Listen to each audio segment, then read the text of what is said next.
agora eu vou conversar com o Dr. Márcio Carvalho, urologista. Nós vamos falar sobre as doenças dos homens, a saúde sexual dos homens. Então, se você tem alguma dúvida, você pode mandar a nossa pergunta aqui para o nosso WhatsApp, tá?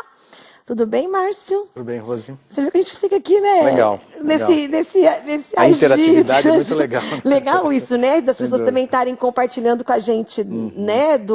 Ótimo. Do Face e tudo mais. Mas olha só, vamos começar a falar da saúde sexual dos homens. As pessoas com mais idade, elas têm mais oportunidade, elas conseguem recuperar a potência, a sexualidade do que os mais jovens? Esse é um tabu muito grande, né, Rose? O que acontece com certa frequência é que os homens, quando nos procuram, né, no consultório que a gente vai lá, eles acham que talvez não seja, olha, eu acredito, jogam sempre a culpa na idade, né? Então, que a idade que é um problema. Né? Ah, eu tô ficando velho. Tô ficando velho, mas não é bem assim. Eu acho que se está acontecendo algum problema sexual, é que existe uma fonte, existe algum tipo de razão para isso. Então é importante que a gente saiba a razão, que converse com ele, que explique e resolva. A idade não é nenhum tipo de empecilho. A gente consegue resolver, a grande maioria dos casos, não, é muito difícil dizer para uma pessoa que ele não vai ter tratamento, né? Independente da idade. Eu acho que também, assim, independente da idade, um começo de relacionamento é de uma forma, você está tudo aquela paixão, que é diferente de um relacionamento que você já está 10, 15 anos. O ritmo de vida da mulher e do homem, não é? A mulher que trabalha muito, o homem também que trabalha muito. Tudo isso também influencia na vida sexual do casal. Tudo tem interferência. As pessoas perguntam, doutor, o que é a relação sexual? Qual é a frequência normal que o homem deve ter, que o casal deve ter? Não existe isso. Vai depender disso que você falou, do ritmo do casal. Muitas vezes tem certas preocupações, a mãe se preocupa mais com os filhos, o homem se preocupa mais com o trabalho. Então, é o casal que vai ter o termômetro dele, é que vai, do relacionamento, um monte de problemas que às vezes surgem no dia a dia, é que vai determinar o tipo de frequência sexual, a libido, etc. Né? Quando que a pessoa, o homem, o casal, pode saber que a partir daquele momento, não é doença, é só pela correria, estresse, ou não é um fator realmente, né, de doença, é a agitação da vida. É muito difícil a gente dissociar isso, Rose. É muito difícil dizer, olha, isso aqui é puramente físico, emocional. Não existe nenhuma doença, nenhum problema sexual sem estar infiltrado alguma complicação emocional. Não existe. Sempre existe misto. Ou ele é exclusivamente emocional, ou ele tem um problema misto. Porque a parte emocional sempre fica abalada. O homem que tem um problema sexual, ele fica mais tenso, ele fica mais ansioso, ele fica mais inseguro, ele fica com medo de falhar. Ou seja, é uma complicação sempre, né? A parte emocional sempre está envolvida, né? Eu digo até que é uma complicação emocional. E quanto mais tempo ele demora para procurar ajuda, essas complicações aumentam francamente. Nós temos uma pergunta aqui pelo WhatsApp, a pessoa não quis se identificar, né? Normalmente não quer se identificar, mas olha só. Ele falou assim, que ele não é tão velho, ele é novo e já está casado há algum tempo, ele toma muito remédio, tipo remédio para emagrecer e fuma muito. Se isso, a longo prazo, pode trazer um problema no relacionamento dele com a esposa? Vai trazer. Vamos dizer assim, ele tem que parar de fumar.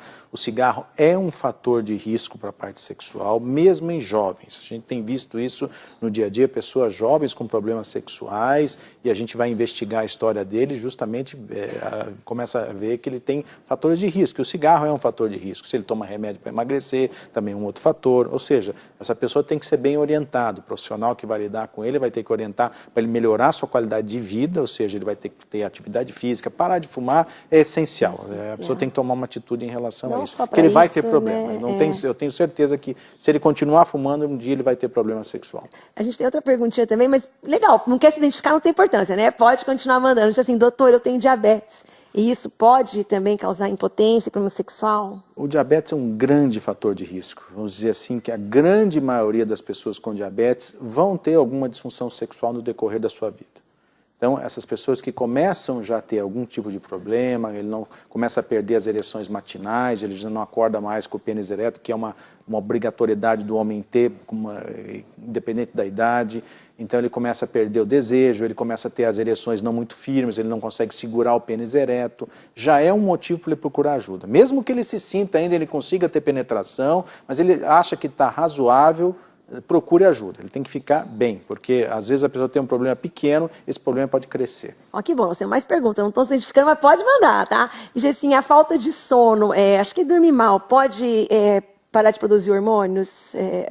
Veja bem, saiu no último... diminui, né, os hormônios? Saiu no último Congresso Americano de Urologia, agora que saiu no último congresso, realmente que mostrou em San Diego, que nós tivemos lá, mostrou um trabalho que justamente a falta de sono em trabalhadores noturnos, por exemplo, que foi feito numa pesquisa numa cidade dos Estados Unidos, mostrou que era um fator de risco para a disfunção erétil, ou seja, para a impotência. Leva e está quase relacionado, no mesmo congresso, um grupo chinês fez um tipo de avaliação com ratos e mostrou que possivelmente isso é um fator hormonal. Ele diminui um hormônio precursor do hormônio principal masculino, que é o LH, que é o hormônio masculino, a testosterona, ele inibe esse precursor.